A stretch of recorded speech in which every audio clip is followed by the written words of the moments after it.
Yeah, come on. Here we go. Hi, everyone, and welcome to Spark. I'm Joanne Murphy, and we have two amazing guests today, Melissa and Lavanya, the Jawa sisters, right? They're co-founders of STEM Center USA, which is a learning center dedicated to inspiring the next generation of STEM leaders. And I can't wait for them to share their story with you. Melissa and Lavanya, do you want to introduce yourselves to the audience? Sure. Thank you for having us. All right. Let's start with Melissa. Sure. So Lavanya and I are sisters. We worked together, and almost 10 years ago, when Lavanya was in high school and I was in college, we essentially took what we had been offering in our living room, in our garage, in our local community, and started a business. We today work with K through 12 students. We have 2 creativity centers in Southern California, where students attend on a weekly basis to build robots, learn to 3D print, design things, make things, break things. Everything we do is about learn by doing and learn through play. And then in addition to our center offerings, we also do things like summer camps, school programs. We partner with local schools and districts to bring our programs to them. Both Melissa and I have backgrounds in engineering. So she went to USC and got a degree in mechanical engineering. I went to UC Berkeley and also did mechanical engineering, though we had slightly different focuses, where hers was in aeronautics and aerospace, and mine was more in fluid dynamics. But upon graduating college, we had the opportunities to go into these engineering careers, but truly have this love and this passion for working with kids, and particularly getting young girls excited about the STEM fields. We have found that STEM Center USA enables us to reach out to more students. It provides opportunities for kids to learn through play, learn by doing, and show them that this is a path that they can go down. But more importantly, it just builds the confidence for all students. Coming to classes, learning about technology doesn't mean you have to grow up to be an engineer or go into the STEM fields, but it does allow you to have an opportunity to learn, show you the basics or the foundation of technology. And honestly, in this kind of day and age, this is going to help you no matter what field that you go into. So you said your students are from K through 12. What do you do with kindergartners?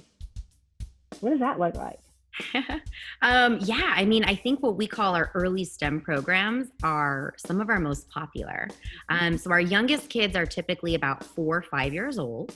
And, I think building hands-on skills doesn't actually even start there. In some ways, it starts earlier with families at home. But what we do at our center is we introduce basic projects which students are able to build. They're developing their hand-eye coordination.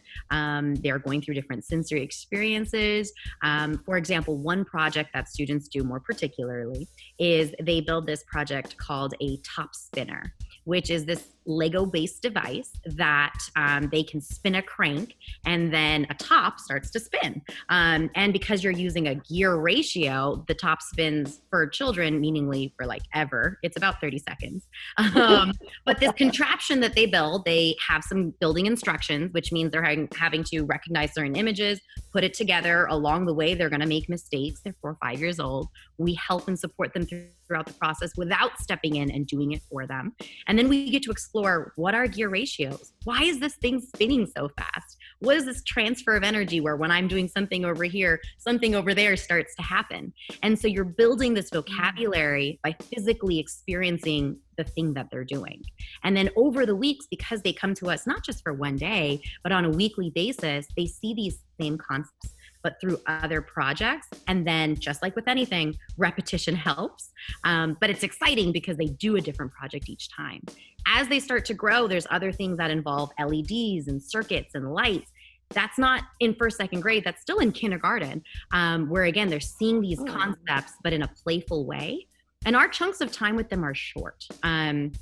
40, 45 minutes is class where their attention is focused. They're not ready for naps or running around as kite yet.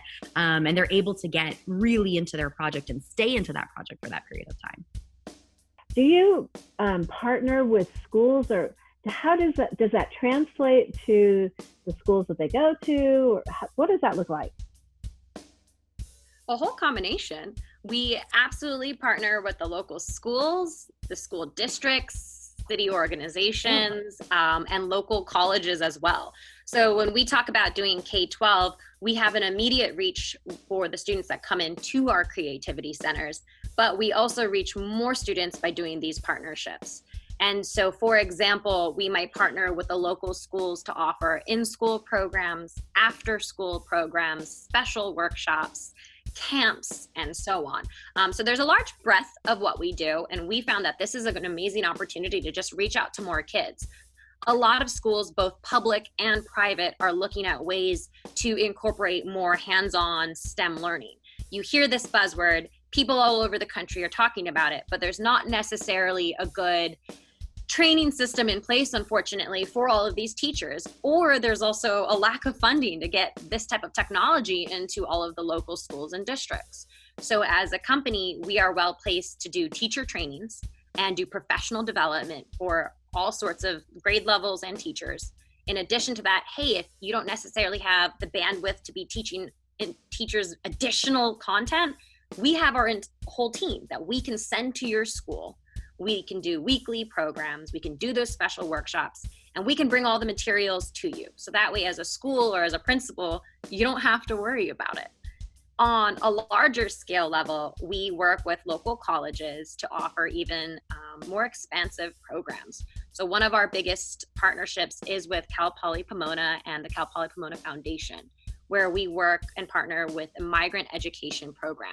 So this is a CDE, or a California Department of Education funded program, where they fund migrant children or children of migrant workers in California, and all the other states have this as well, where we try to provide opportunities for kids to integrate math, English learning, as well as technology. So that's, to us, the perfect combination, because we want to make learning fun. Sometimes when you're in class and you're just learning math on a piece of paper or a whiteboard, it might not be as engaging. One of the biggest questions is, why am I learning this? Why is this important? Well, when you get to, for example, build your own virtual reality, where you get to code and create an escape room. But to be able to make that escape room, you have to know what a variable is. You have to know what a math operator is. What is less than? What is greater than? What is an absolute value? So they get to now see why these math concepts are important. They then get to apply and directly integrate it in this coding project. And then they get to play their virtual reality game with a VR headset, and it puts it all together. And that's a program that, with Cal Poly's partnership, we're able to reach hundreds of students in California as well as other states. I want to make sure that we have a chance for you. You mentioned those kits and you mentioned products. I want to make sure you have a chance to show our audience what that looks like. Can you give us a peek? Sure. So, along the way, as we've grown our business, and today in our COVID world, our business plan has completely changed in 2 months. But along the way, over the last 10 years, we've explored a lot of different things. And one of the things that kind of captivated us is when we saw gaps in the market through our classes and through our offerings, what were we going to do about it? And so along the way, we've created different products and partnered with other companies to promote different products at our spaces. One of them is for our earliest learners. It's called the Technical Alphabet. And so Lavanya and I wrote a book which introduces young children, young readers, or parents reading to young children, the basics of technology. Our goal is to promote technology literacy for everybody and at a young age. We kind of had the play on the alphabet because I think over the years we've read like animal alphabets and train alphabets and every sort of alphabet out there, but we never really saw something kind of technical. So there's a book, this is the cover, and this is what it looks like. Okay. I think we have, I know we have an accompanying placemat that kids use that I think Lavanya has. And there we go. the idea is, there's words that we use and have in our daily life. So A is for axle. And so there's, an image of a person doing something with it. B is for beam. Everybody knows what a bridge is and where you see kind of beams and cranes and things like that. And it's something that our students here at our center read. It's something that through the different projects, they're building with beams and axles and measuring with calipers and using drills. And then this is something that we also share with everybody through distribution online. Another product, do you have a PieBot, Lavanya, handy? I don't have the PieBot, but I have the ArtyBot. Okay, perfect. So another product that we first found, first kind of came into communication with Bill and the team at IW as well, was we launched a couple Kickstarter campaigns, and our very first one was to build a Arduino-based robot that was under the price point of $100 to make it more accessible to families. And we also wanted to create a project that at the time, anytime you wanted to build something that was a robot, you had to buy this and you had to buy that and you had to go somewhere here for a vendor. And if you want to build something, you just kind of want to get a kit and kind of put it together and learn the different aspects in a multidisciplinary fashion. And so we created the PieBot. The extension of that became something called the ArtyBot. Lavanya has the robot. This is the box. It's a little big. There's a lot of stuff packed into here because one thing that we found is when you're creating something, again, you want to have access to everything.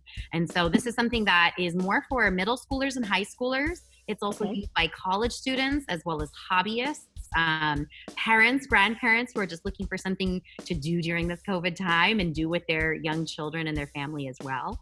And our other project, that's my personal favorite as of right now at least, is our wearable electronics line, which essentially is the idea that you can get into electronics and also create things that are either useful for you in a wearable fashion, like an Apple Watch perhaps, or are fun and then just kind of jazzy. And so with that, we have, this is a project that we made, which might look like a tie with a bunch of dots on it, but there is also a little on switch and there's a little speaker in here. And so the more I talk, it lights up the LEDs and goes a little brighter. And if I really yell, the LEDs up to here bright up, but I'm not going to do that part. But it's kind of a fun project. So those are some things that we're doing on the side that also allow us to reach students outside of our usual geographical limitations and kind of take things onward. There is so much to share. Thank you so much, Melissa and Lavanya, for sharing your story with us. Thanks to our audience for listening. Weren't they just delightful to listen to? And thank you, Joanne. Thank you for this amazing opportunity. Melissa and I have such kind of an incredible passion for this industry and working with kids. But more importantly, we really appreciate you and Walmart and IW Group for giving us a platform to engage with more people, more parents, with other mothers out there. Oh, thank you for saying that. Thanks to our audience for listening. Don't forget to follow me, Joanne Tabalea Murphy, on Twitter and LinkedIn for the latest Spark updates. Thanks, Melissa and Lavanya. Thank you, Joanne. Thanks for sharing your Spark with us. Yeah.